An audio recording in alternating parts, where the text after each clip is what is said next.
Hello students, welcome to MN maths classes. मैं मोनिका गोयल। बेटा आज हम करेंगे ICSE class 9th maths chapter 11 Pythagoras theorem का एक इम्पॉर्टेंट क्वेश्चन है जो कि आपकी एक्सरसाइज 11.1 का लास्ट क्वेश्चन है, क्वेश्चन नंबर 10, जो एक स्टूडेंट की डिमांड पर दोबारा से फिर से वीडियो बनाई जा रही है क्योंकि उसको समझ नहीं आया था। तो बेटा उसने अनदर मेथड से बोला था, बट मेथड तो सेम ही अप्लाई होगा, बट मैं इसको थोड़ा सा मोल्ड और इजी करके समझाने की कोशिश कर रही हूँ इस वीडियो में। शायद आपको समझ आ जाए, और अगर समझ आए तो प्लीज़ वीडियो को लाइक शेयर एंड कमेंट करना मत भूलिए, और ज़्यादा से ज़्यादा अपने फ्रेंड सर्कल्स में इस वीडियोस को अपने चैनल के लिंक को ज़रूर शेयर कीजिए ताकि मुझे भी मोटिवेशन मिले। राइट तो चलिए बेटा अब स्टार्ट करते हैं। सबसे पहले बेटा स्टेटमेंट पढ़ते हैं, क्या दिया हुआ है। In the given figure BC is equal to 5 centimetre. BC क्या है हमारे पास, 5 सेंटीमीटर, ये है 5 सेंटीमीटर। राइट एंगल B कितने का दिया हुआ है, 90 डिग्री का। मीन्स हमारे पास राइट एंगल ट्रायंगल बन गई। AB is equal to 5AE। Right and CD is equal to 2AE, यही गिवन है। क्लियर। अब ध्यान से देखो बेटा, AB और AE दोनों किसकी फॉर्म में है, AE की फॉर्म में। AE भी हमें पता नहीं है तो हम सबसे पहले क्या करेंगे, AE को ही अज्यूम कर लेते हैं क्योंकि ये दोनों की वैल्यूज हमें तभी पता चलेगी जब हमें AE को अज्यूम करेंगे। Right let AE is equal to कितनी है, x centimetre. Right so AB किसके इक्वल आ जाएगा बेटा, 5x के, एंड CD किसके इक्वल आ जाएगा, 2x के। राइट अब इसके अलावा और क्या दिया हुआ था उसने, AC किसके इक्वल है, ED। AC कौन सी है, ये हाइपोटेन्यूज, ये भी हाइपोटेन्यूज है क्योंकि ये भी एक राइट एंगल ट्रायंगल ही बन रही है, दोनों आपस में इक्वल है तो इनके स्क्वायर्स भी क्या होंगे, आपस में इक्वल होंगे ना।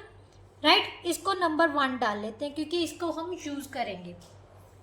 अब क्योंकि पाइथागोरस थ्योरम चैप्टर ही यूज कर रही हूँ और यहाँ पर हमें राइट एंगल ट्रायंगल भी है, तो राइट एंगल ट्रायंगल को यूज करते हुए हम पाइथागोरस थ्योरम यूज करेंगे। सबसे पहले राइट एंगल ट्रायंगल कौन सी आ रही है, ये है राइट एंगल बन रहा है, इसके साथ कौन सी ट्रायंगल बन रही है, triangle ABC। Right in triangle ABC hypotenuse कौन से होता है, 90 डिग्री के एंगल के सामने की लाइन जो सबसे बड़ी होती है। ठीक है सो AC का स्क्वायर किसके इक्वल आ जाएगा बेटा, AB का स्क्वायर प्लस BC का स्क्वायर।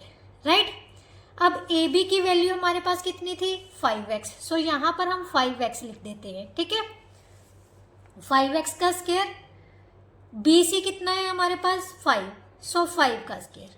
राइट इसको ओपन किया तो कितना आ जाएगा, 25x स्क्वायर प्लस 25। क्लियर। अब AC का स्क्वायर हमारे पास आ गया 25x स्क्वायर प्लस 25, इसको नंबर 2 डाल लेते हैं। ठीक है अब सेकंड और कौन सी राइट एंगल ट्रायंगल बन रही है, ये भी तो एक राइट एंगल ट्रायंगल है ना, BE और D। Right angle triangle EBD, in triangle EBD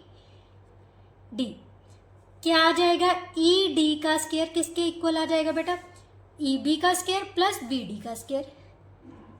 EB और BE दोनों एक जैसी है। ठीक है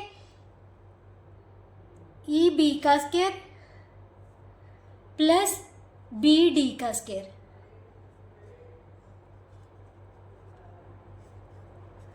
राइट अब ध्यान से देखो बेटा, हमारे पास BC है, BD नहीं है, बट CD की वैल्यू है। तो अगर हम यहाँ पर सभी साइड्स की वैल्यू निकालें, BD किसके इक्वल आ जाएगा, BD is equal to BC plus CD के इक्वल होगा। ये ध्यान से देखो, BD की वैल्यू चाहिए ना हमें, तो BD की निकालनी पड़ेगी। तो BD किसके इक्वल है, BC plus CD, so that is equal to 5 plus CD की वैल्यू हमने निकाली हुई है, कितनी है 2x, सो 5 प्लस 2x आ गई। ये किसकी वैल्यू है, BD की। अब हमें चाहिए BE की। BE किसके इक्वल होगा बेटा, ध्यान से देखो, ये है BE। अगर पूरी लेंथ में से ए बी में से ए ई माइनस कर दें तो बी ई पता चल जाएगा। ए बी कितनी है हमारे पास 5x, ए ई कितनी अज्यूम की थी x, सो ये कितनी हो गई बेटा 4x, राइट। इसकी लेंथ भी पता चल गई। अब इसमें हम पुट कर लेते हैं, ई बी हमारे पास आई थी 4x और बी डी कितनी आई थी, B D is equal to 5 + 2x, right, इसका होल स्क्वायर। इसको नंबर 3 डाल लेते हैं। क्लियर। अब ध्यान से देखो, फ्रॉम 1 से हमने देखा है ए सी का स्क्वायर किसके इक्वल है, ई डी का स्क्वायर। ए सी का square equal to E D का स्क्वायर है। So using 1 in 2 and 3 we get right hand sides are also equal, right।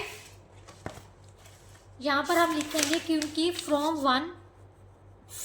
One A C का square is equal to B D का square, therefore from 1 and 2 and 3 we get, क्या आ जाएगा बेटा, अगर right side equal है तो left sides भी इक्वल होंगे, अगर लेफ्ट साइड से इक्वल है तो राइट साइड्स भी इक्वल होंगे। तो हमारे पास आ गया 25x का square plus 25 is equal to 4x का स्क्वायर प्लस 5 प्लस 2x का स्क्वायर, राइट। ये हमारे पास आ गया। अब इसको सॉल्व कर लेते हैं। ये तो सॉल्व्ड है, इसको एज इट इज़ रख लिया। ये बन गया 16x स्क्वायर। अब यहाँ पर आइडेंटिटी यूज़ कर लो, कौन सी, a प्लस बी का होल स्क्वायर की। ये किसके इक्वल होता है, A square plus B square plus 2ab, right. तो यहाँ पर आ गया बेटा 25 plus 4x square plus 20x, right. यहाँ से 25 से 25 कैंसिल हो गया। 25x स्क्वायर किसके इक्वल आ गया, 20x square plus 20x, right.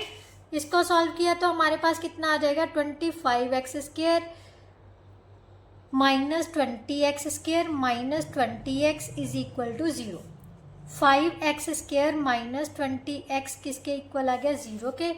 5x common ले लेते हैं, x माइनस 4 किसके इक्वल आ गया, 0 के। x की वैल्यू आइदर 0 आ जाएगी और x is equal to 4, but x can never be negative. क्यों, क्योंकि कोई भी साइड की जो लेंथ है वो 0 नहीं हो सकती, इसलिए x किसके इक्वल लेंगे हम, 4 के। सो हमारे पास हमने निकालनी है, किस किस की वैल्यू निकालनी थी, सबसे पहले ई ए, मीन्स ई ए कितना आ गया 4 सेंटीमीटर, राइट। नाउ नेक्स्ट उसने पूछा था सी डी हमारे पास कितनी थी, सी डी 2x के equal, right. C D is equal to 2 × 4, so that is equal to 8 centimetre. Now next उसने पूछा है ए बी कितनी थी हमारे पास 5x, A B is equal to 5 × 4, so that is equal to 20 centimetre. Last one is A C की value यहाँ पर है हमारे पास, राइट। तो हम क्या लिखेंगे, putting x is equal to 4 × 2, right. We get A C का स्क्वायर किसके इक्वल है, 25 × 4 का स्क्वायर प्लस 25, राइट। सो ये हमने सॉल्व किया तो कितना आ गया, 25 कॉमन ले लेते हैं, ये आ गया 4 का स्क्वायर प्लस 1, राइट, इंटू 1 लगा लिया, 25 × 17। अब ए सी का स्क्वायर है, ए सी किसके इक्वल आ जाएगा, स्क्वायर रूट ऑफ 25 × 17, राइट।